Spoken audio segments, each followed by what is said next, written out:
Hello everyone, good morning to all of you. Welcome to logic पाठशाला।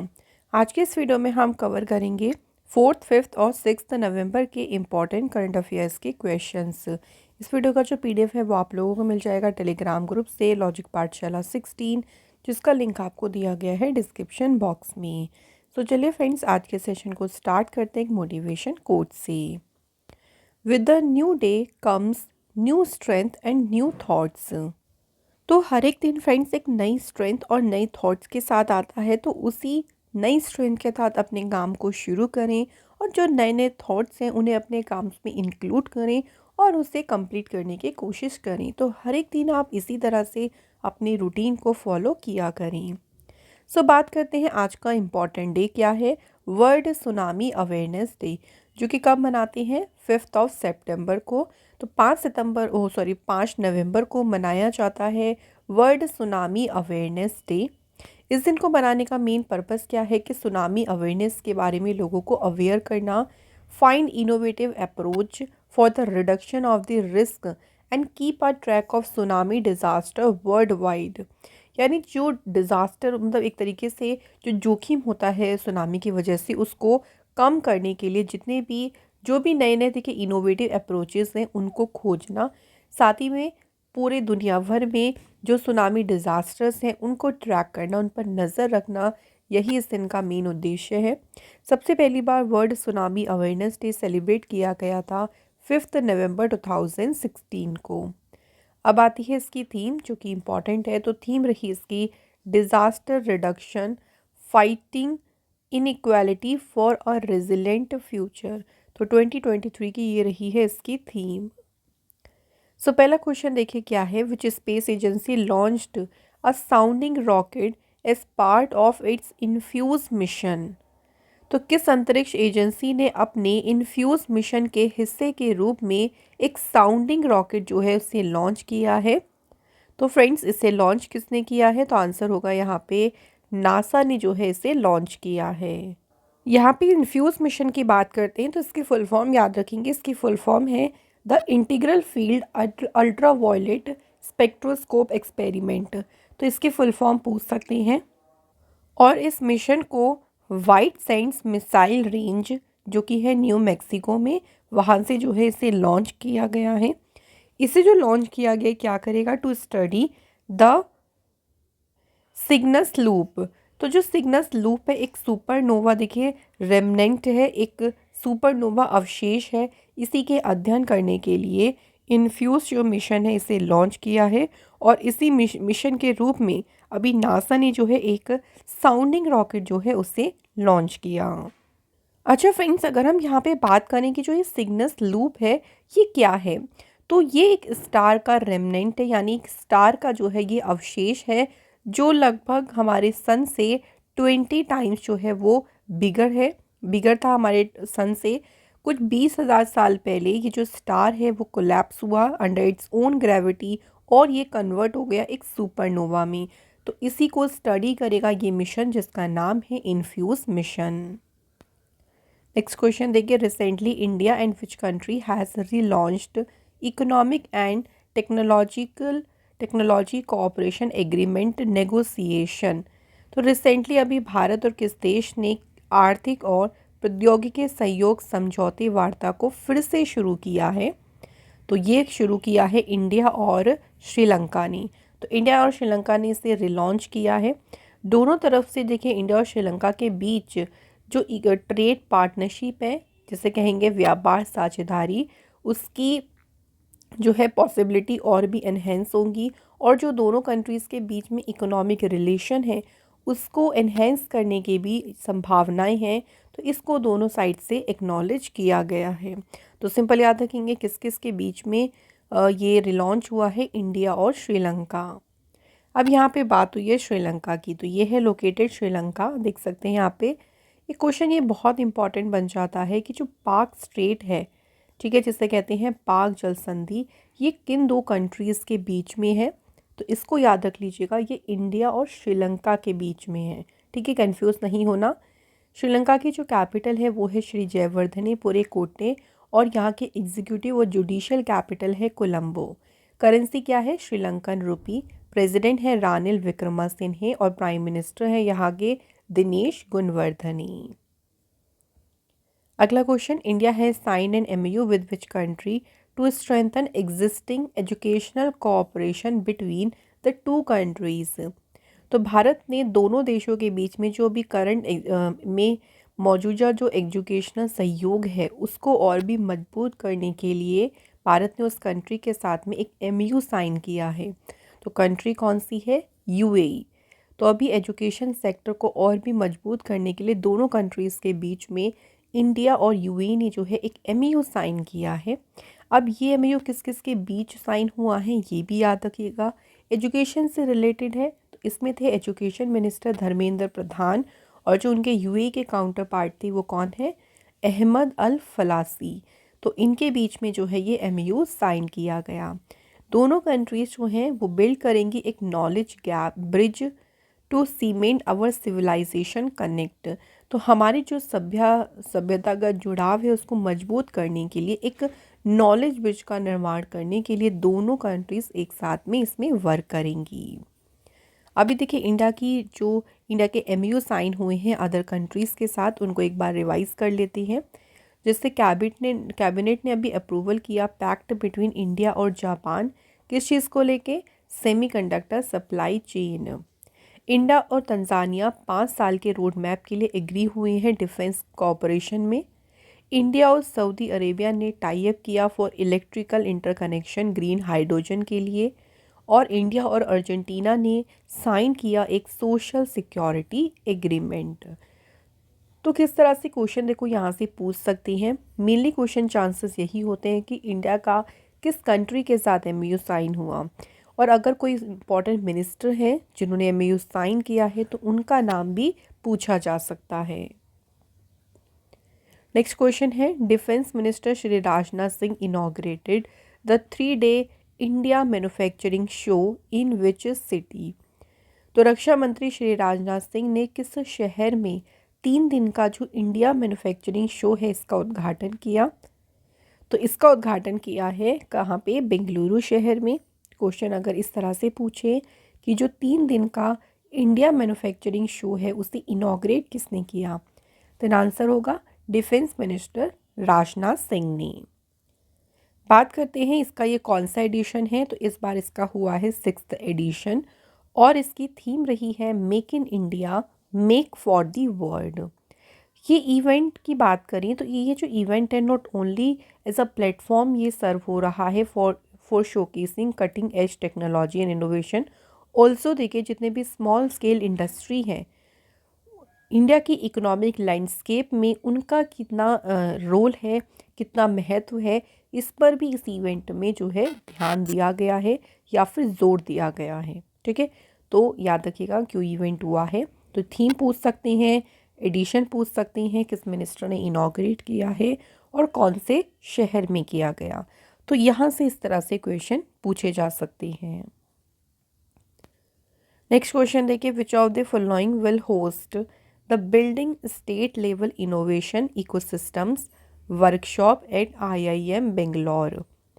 तो निम्नलिखित में से कौन देखिए IIM बेंगलोर में building state level innovation ecosystem जो वर्कशॉप है इसे होस्ट करेगा?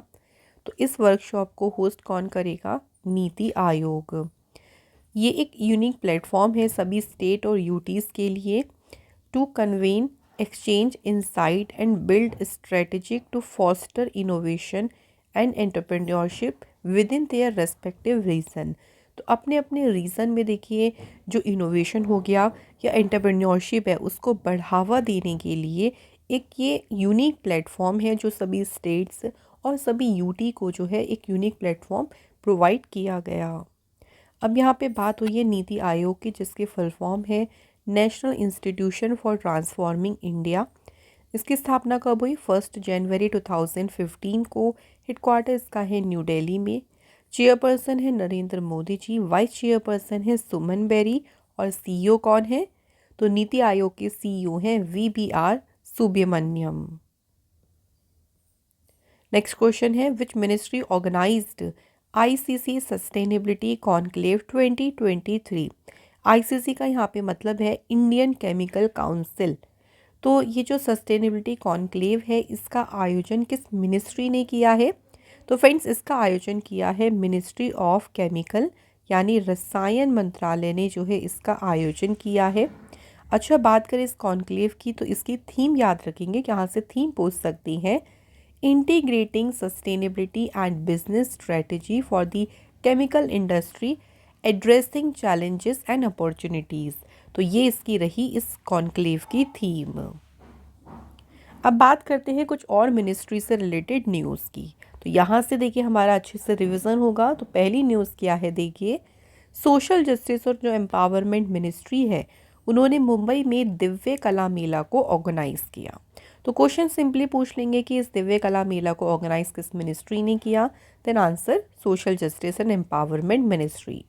नेक्स्ट न्यूज़ है, देखिए मिनिस्ट्री ऑफ माइनॉरिटी अफेयर्स ने इम्प्लीमेंट किया द नया सवेरा स्कीम, जिसे free coaching and allied scheme के नाम से भी जाना जाता है।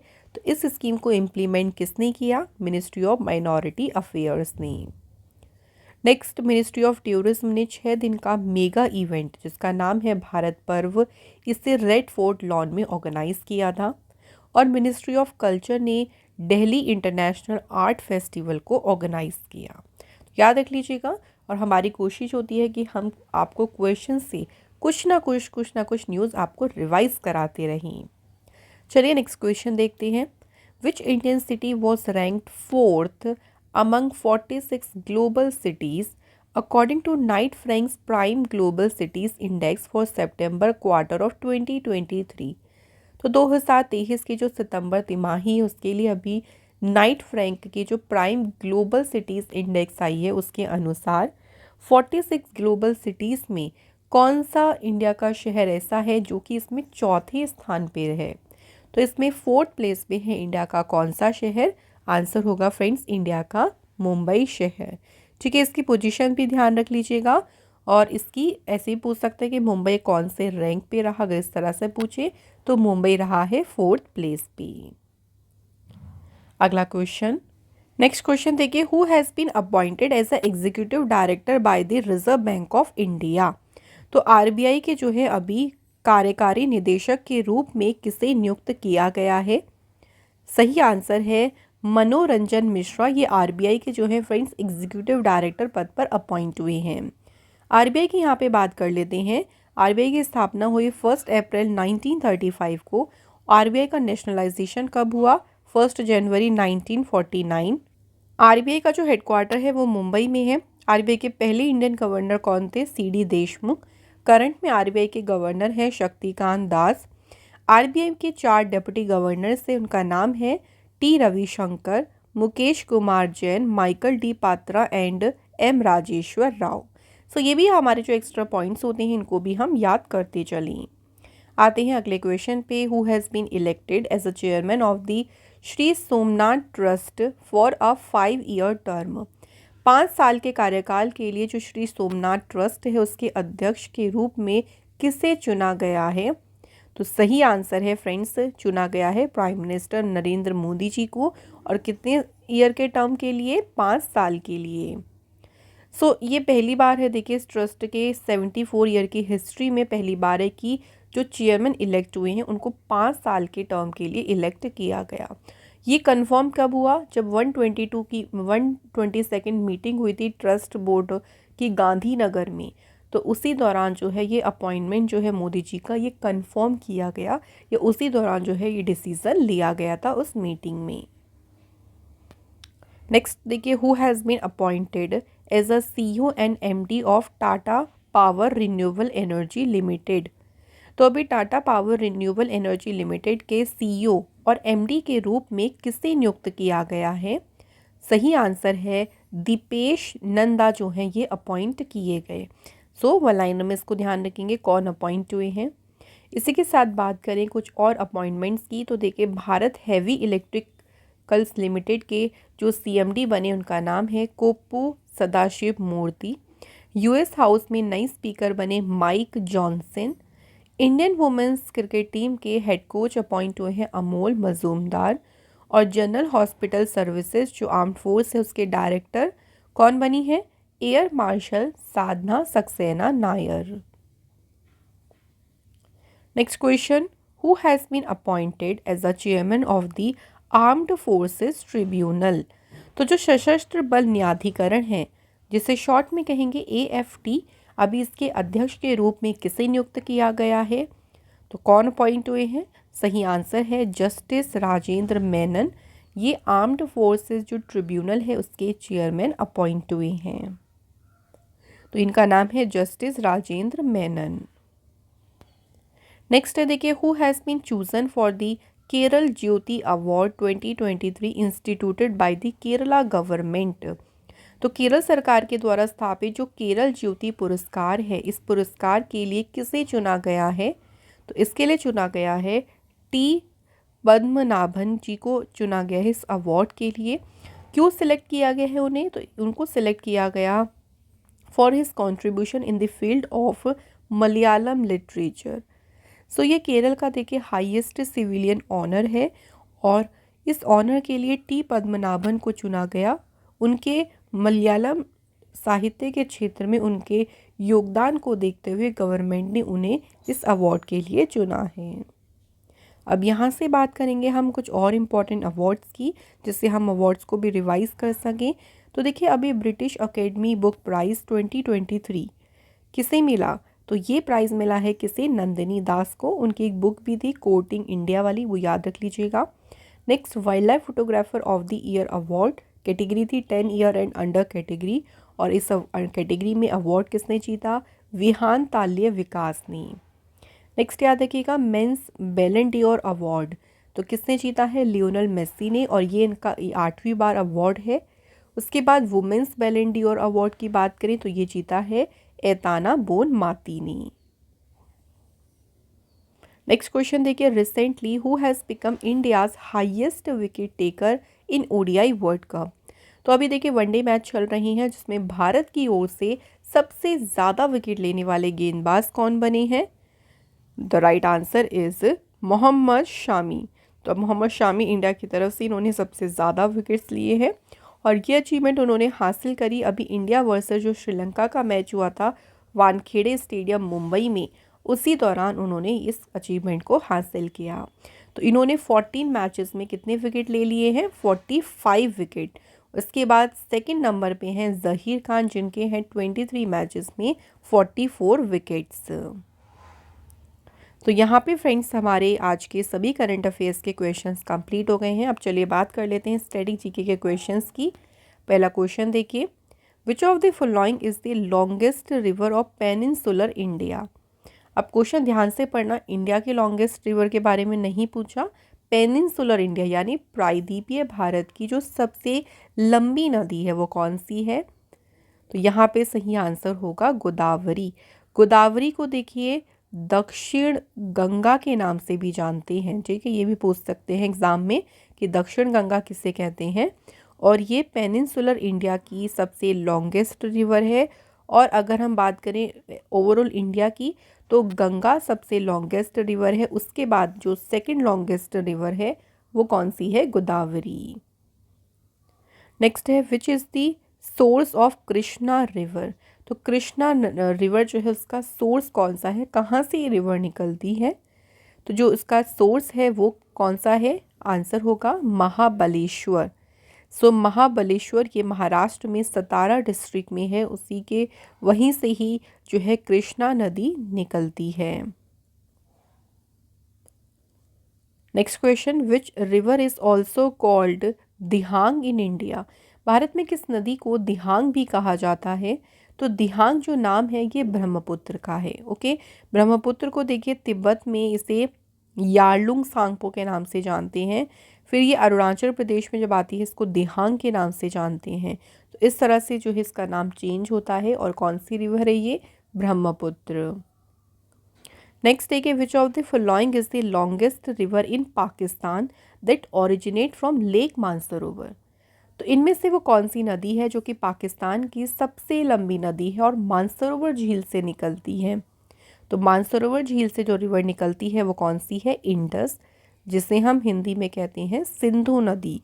ओके, इसका जो ओरिजिनेशन है वो यहाँ से है। और तो सिंधु नदी ओरिजिनेट होती है तिब्बतन प्लेट्यू से, जो कि मानसरोवर लेक के पास है चाइना में, वहाँ से ये नदी निकलती है और पाकिस्तान की ये सबसे लॉन्गेस्ट रिवर है।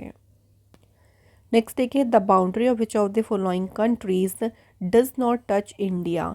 इनमें से किस देश की जो सीमा है वह भारत को नहीं छूती है। तो नेपाल तो देखिए भारत का नेबर है, म्यांमार भी है, बांग्लादेश भी है, लेकिन ईरान जो है इसकी सीमा टच नहीं होती है इंडिया के साथ। इसके अलावा चाइना जो है इंडिया की नेबरिंग कंट्री हो गई, पाकिस्तान है देखिए, नेपाल हो गया यहाँ पे, इसके अलावा हो गया भूटान, अफ़गानिस्तान, म्यांमार, बांग्लादेश। तो ये सभी भारत की जो है वो नेबरिंग कंट्री हैं। तो यहाँ पे फ्रेंड्स हमारे सभी क्वेश्चंस हो गए कंप्लीट। अब बात करते हैं रिवीजन की। तो लास्ट हमने जो करंट अफेयर्स के क्वेश्चन किए थे उनको हम रिवाइज कर लेते हैं। तो पहला क्वेश्चन देखिए, which country became the first country in the world to sterilise all stray dog. जितने भी आवारा कुत्ते हैं उनकी नसबंदी करने वाला विश्व का पहला देश बन गया है, कौन सा? भूटान। नेक्स्ट है, in which of the following city, जिसे डिक्लेयर किया गया है सिटी ऑफ म्यूज़िक। तो यूनेस्को के द्वारा सिटी ऑफ म्यूज़िक, संगीत का शहर घोषित किसे किया गया है? ग्वालियर को। एक और पूछ सकते हैं, जो कोझिकोड है ना, इसे सिटी ऑफ लिटरेचर घोषित किया है। तो ये भी साथ में ध्यान रख लीजिएगा, दोनों इम्पॉर्टेंट हैं। Which of the following scheme has launched by prime minister Modi ji for the youth of the country on national unity day. तो अभी देश के युवाओं के लिए कौन सी योजना शुरू की है मोदी जी ने? नाम है इसका मेरा युवा भारत। अगला देखिए है, 6th session of international solar alliance assembly. कहाँ पे हुआ ये 6वां सेशन? याद रखिएगा, न्यू दिल्ली में हुआ। अब यहाँ पूछा है कि आईएसए का हेडक्वार्टर कहाँ पे है? तो फ्रेंड्स इसका हेडक्वार्टर है गुरुग्राम में। अगला क्वेश्चन है, statue of Sachin Tendulkar unveiled in which stadium. Sachin Tendulkar की प्रतिमा का अनावरण किस स्टेडियम में किया गया? आंसर, वानखेड़े स्टेडियम में। अगला है, विच स्टेट और UT launched the Abua Awas Yojana. तो अबुआ आवास योजना जो है ये किसने शुरू की है? इसे शुरू किया है झारखंड गवर्नमेंट ने। विच ऑफ द फॉलोइंग कंट्री जो कि होस्ट करेगी फीफा वर्ल्ड कप 2034, 2034 का जो फीफा वर्ल्ड कप है इसे होस्ट कौन सी कंट्री करेगी? Saudi Arabia. सो फ्रेंड्स यहाँ हमारे क्वेश्चंस हो गए हैं कंप्लीट। लास्ट वीडियो के जो टेस्ट के क्वेश्चन थे उसमें पहला क्वेश्चन था विटामिन ए का साइंटिफिक नाम है रेटिनॉल, बिल्कुल सही आप सभी ने बताया। और विटामिन के जो है, जो फाइटोक्विनीन है, ये विटामिन के का जो है साइंटिफिक नाम है। सो फ्रेंड्स आप सभी के बिल्कुल करेक्ट आंसर रहे टेस्ट के क्वेश्चन के। ऐसे ही फ्रेंड्स डेली हम करंट अफेयर्स के साथ साथ आपको रोज़ टेस्ट के क्वेश्चन पूछते हैं, आप लोग ज़रूर उनके आंसर किया करें। तो आज के हमारे कमेंट है Kaustav Dutt and Bhupati Nayak. So thank you both of you. अब चलिए बात कर लेते हैं आज के क्वेश्चन की। तो पहला क्वेश्चन देखिए, जो हीराकुंड डैम है ये किस नदी पर बनाया गया है? बहुत ही सिंपल क्वेश्चन है और ये भी बता दीजिएगा कि ये डैम जो है वो कौन से स्टेट में है। दूसरा क्वेश्चन देखिए क्या है, विच of the following is floating national park of India. इनमें से देखिए नेशनल पार्क के नाम दिए हैं, कौन सा ऐसा नेशनल पार्क है जो कि भारत का तैरता हुआ नेशनल पार्क है? तो आप सभी इन दोनों क्वेश्चन के आंसर जल्दी से हमें बता दीजिए कमेंट बॉक्स में। इसी के साथ आज का ये सेशन यहाँ पे कंप्लीट होता है। ऐसे ही फ्रेंड्स इंपॉर्टेंट सेशन के लिए लॉजिक पाठशाला से जुड़े रहें। Thank you so much for watching this video.